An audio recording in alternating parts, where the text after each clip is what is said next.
Perkenalkan, nama saya Salmono Manik dengan NIM 123.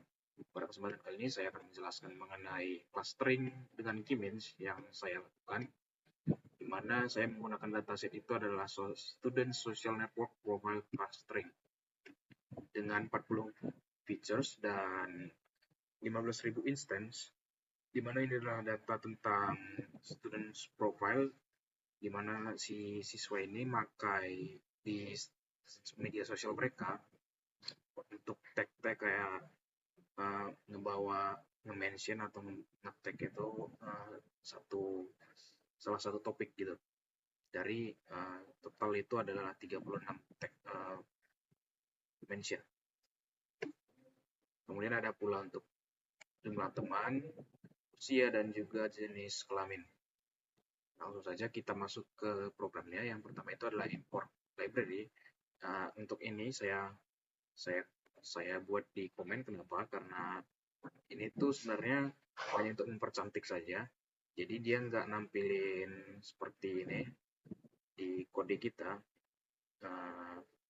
Dia nggak nampilin ini warning future warning ya. Dia nggak nampilin future warning nantinya. Tapi tidak saya import karena kurang penjelasan itu. Kemudian berikutnya adalah mengimport data seperti biasa. Lalu kemudian kita buat infonya. Jadi ada dua buah data bertipe objek yang nantinya akan kita proses lagi untuk menjadi numerik. Berikutnya ini untuk total data, kita data shape, di mana ada 15.000 instant dan 40 feature. Ini data tampilannya ada data yang kosong masih. Jadi ini untuk nampilin data unik. Kemudian ini kita hitung data yang kosong, di mana di sini ada 1.337 untuk data jenis kelamin yang kosong, dan untuk usia ada 2.496 data yang kosong. Berikutnya kita lakukan reprocessing, di mana kita pertama-tama itu harus mengisi jenis kelamin yang kosong dengan no answer. Kenapa? Karena tidak mungkin ada jenis kelamin yang kosong. Mungkin dia sedang merahasiakan jenis kelaminnya atau sejenisnya. Jadi kita isi saja dengan no answer. Kemudian yang berikutnya itu untuk umur, kita isi umur-umur yang kosong itu dengan rata-rata. Jadi kita mulai langsung saja. Yang pertama itu ini adalah mengganti si yang kosong, jenis kelamin yang kosong, dengan no answer. Lalu kita tes lagi apakah masih ada data yang kosong. Hasilnya adalah 0. Lalu kita tampilkan data unik dari si jenis kelamin. Jadi ada no answer, F untuk female, dan M untuk male. Lalu berikutnya kita untuk usia kita isi kita ubah dulu terlebih dahulu ke numerik. Lalu kita ubah lagi dengan rata-rata. Jadi ini untuk kita nyarinya itu dari rata-rata nilai si usia untuk seluruh data yang kosong. Kemudian kita tampilkan lagi kepada berapa data yang kosong, hasilnya adalah 0, karena semua data sudah diisi. Sekarang karena semua data sudah diisi, kita lanjut ke bagian deteksi outlier. Deteksi outlier ini kita lihat mulai dari jarak usia saja. Di sini dapat kita lihat bahwa jarak usia itu terlalu tidak logis, di mana mulai dari 3-4 tahun kurang itu sudah ada datanya, sampai itu umurnya sekitar 100-an tahun. Ini 106 tahun, hampir 107 tahun ya. Nah, ini kita anggap saja sebagai outlier, karena ya tentu saja tidak logis jika ada seorang siswa yang berusia 100 tahun. Jadi pertama-tama kita tampilkan dulu untuk box plotnya. Box plot ini untuk ngedeteksi bagian mana saja yang ada di outlier.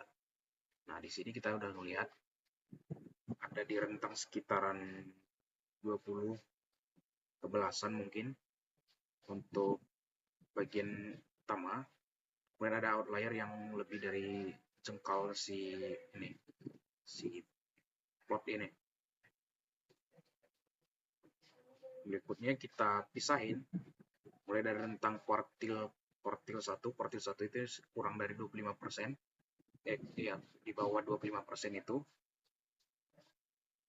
Lalu untuk quartile ketiga itu di atas 75% dari sini. Kemudian kita cari untuk selisih quartilnya, jadi kita kurangkan nilai dari quartile ketiga dengan quartile pertama. Kemudian kita dapat hasilnya itu adalah 1,855 sekian. Berikutnya kita lakukan perhitungan untuk mendapatkan gap dari si quartile.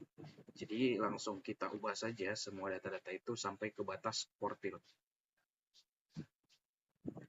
Jadi sekarang kita udah ngurangin data yang di luar quartile, di luar rentang ini, rentang normalnya. Menjadi totalnya itu adalah 14.824. Setelah dipecahin untuk data-data yang di luar rentang.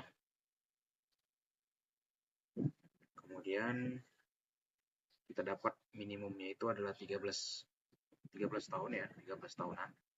Untuk maksimumnya itu 21 tahunan.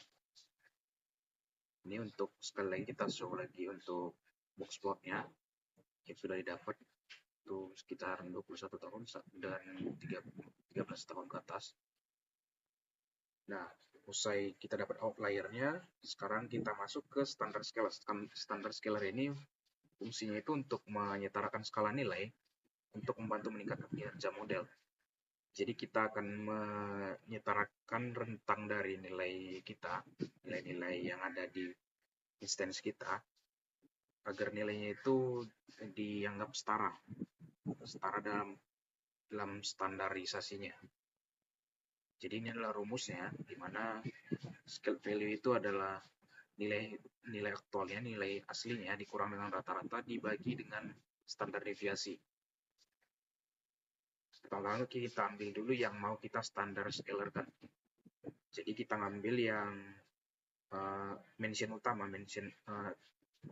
feature mention utama, yang dimana itu adalah dari rentang kelima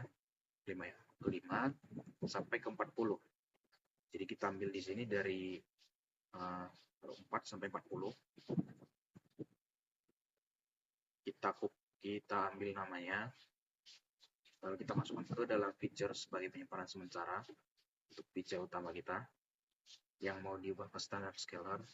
Lalu ini adalah proses untuk standar scalernya. Nah, di standar scaler ini kita akan dapat hasilnya itu ini.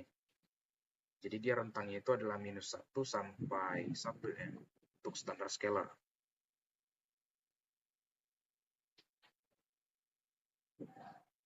Berikutnya itu kita mengubah bentuk objek ke numerik. Contohnya itu kayak gender. Nah, gender kan dia tadi itu ada male, female, dan no answer. Itu berbentuk objek. Nah, jadi ini adalah fungsi untuk mengubah jenis kelaminnya. Di sini kita panggil terlebih dahulu untuk si gender. Lalu kita apply fungsi ini, gender to numeric. Kita apply, lalu setelah di apply, akan dapat hasilnya itu di sini kita tampilkan lagi di app.head. Untuk hasilnya itu ini 3222. Itu berarti sudah diganti menjadi no answer, dari no answer dan female menjadi 3222. Ini hasilnya.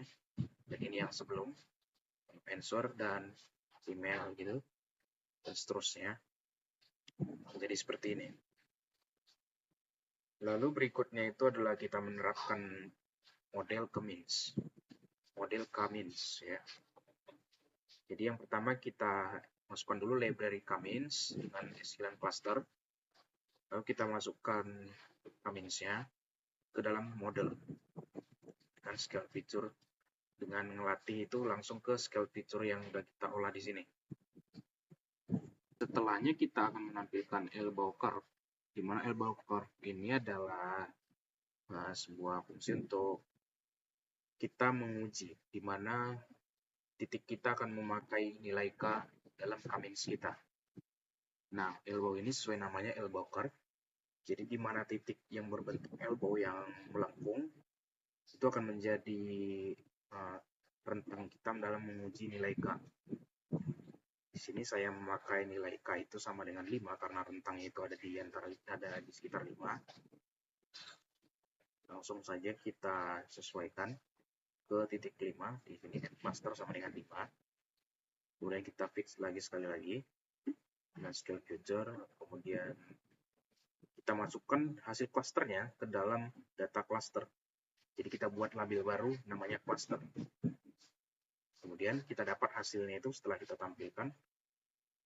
Dia begini. Untuk kelas 0 dia mendapatkan nilai jumlah siswanya itu sekitar 7.000 lebih. Kemudian untuk nilai kelas 1 2.000 lebih. Kelas 2 sekitar 4.500 lebih mungkin. Untuk nilai ketiga, untuk kelas ketiga itu kurang dari 1.000. Untuk nilai keempat itu kurang dari 500.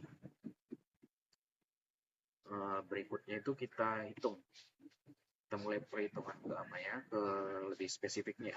Jadi kita mulai dari pertama itu jumlah siswa yang per kelas dari clustering ini.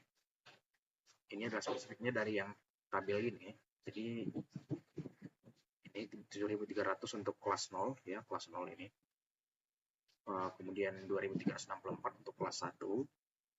Kemudian 4.453 untuk kelas 2. Lalu 733 untuk kelas 3 dan 146 untuk kelas 4. Kemudian kita cari rata-rata usia per kelas dari clustering kita. Jadi rata-ratanya itu kita dapat ini. Untuk kelas 1, di kelas 0 itu adalah 18,06 tahun. Untuk kelas 1 itu 17,76 tahun. Kelas ketiga itu 18,01. Kelas keempat, kelas ketiga itu 17,64 dan kelas keempat itu 17,68. Berikutnya kita masuk ke presentasi jenis kelamin per kelas, di mana yang pertama itu kita harus mengganti nilai jenis kelamin dari objek ke numerik. Yang pertama itu yang kita lakukan. Di sini kita mengganti female itu 0, male itu 1, dan no answer itu 2. Ini hasilnya itu dapat ada 11.057 itu 0 atau female, 2.606 itu male, kemudian 1.337 itu no answer. Karena data yang paling besar itu ada di bagian female, jadi kita fokuskan ke female untuk mencari presentasinya. Kita fokus ke female untuk mendapat kesimpulannya. Jadi usai didapat perhitungan untuk presentasi, untuk kelas 0 itu ada 70%, untuk kelas 1 itu 79%, dan untuk kelas 2 itu 77%, untuk kelas 3 itu 87%, dan untuk kelas 4 itu 74,85%. Lalu berikutnya kita cari min per kelas. Nah, berikutnya setelah dicari itu ada min teman per kelasnya itu ada yang pertama itu untuk kelas 0 itu adalah rata-rata pertamanya itu 4,70. Yang kedua itu kelas ke-1 itu untuk sekitar 105,74. Lalu kelas kedua itu 59,39. Kelas ketiga itu 199,71. Kemudian kelas keempat itu 28,49. Nah, setelah kita dapat hasil rata-rata dan persentase yang kita cari, kita masuk ke analisisnya. Nah, untuk analisisnya itu kita tampilkan saja cluster analisis. Jadi untuk kelas pertama itu rata-rata usianya itu ada 18,3 dan presentasi perempuan itu 70,36%. Ini sama saja sebenarnya rangkuman yang sebelumnya, rangkuman yang sudah kita olah sebelumnya. Lalu kita tampilkan ke dalam sebuah grafik ya. Nah, ini adalah grafiknya. Sekedar visualisasi grafik. Nah, dari semua pengolahan data kita sebelumnya, saya mengambil sebuah ide di mana kita dapat membuat sebuah rekomendasi departemen pemasaran, di mana kita bisa menawarkan untuk yang berada di kelas 1, 2, 3, mereka memiliki presentasi itu dominan perempuan, yang secara keseluruhan itu lebih tertarik ke klaster-klaster bagian kecantikan, sosialisasi, dan gaya hidup. Nah, di sini kita bisa menawarkan itu produk-produk kecantikan dan produk-produk gaya hidup lain yang terkhusus untuk perempuan. Yang kedua itu, di sini ada minat untuk laki-laki di klaster ke 0 dan 4, di mana mereka dominan laki-laki, yang dimana laki-laki ini lebih dominan ke olahraga, teknologi, game, dan petualangan. Jadi kita bisa menawarkan produk-produk seperti produk olahraga, game-game terbaru untuk di bagian klaster 0 dan 4. Kemudian di klaster kedua dan ketiga itu dominan ke belanja. Jadi kita ngasih iklan-iklan dan belanjaan itu bisa lebih terfokus ke klaster kedua dan ketiga. Kemudian di bagian berikutnya itu adalah kemitraan proyek olahraga dan gaya hidup itu di klaster ketiga dan 4. Nah, mereka secara spesifik itu fokus ke olahraga. Jadi kita bisa nawarin alat-alat olahraga di sini secara spesifik untuk kelas 3 dan 4. Mulai dari kelas 3 juga. Kelas 3 juga menunjukkan kelas belanja yang lebih tinggi. Jadi belanja dengan fokus ke alat-alat olahraga. Demikian yang dapat saya sampaikan. Mohon maaf apabila ada kesalahan. Sekali lagi terima kasih.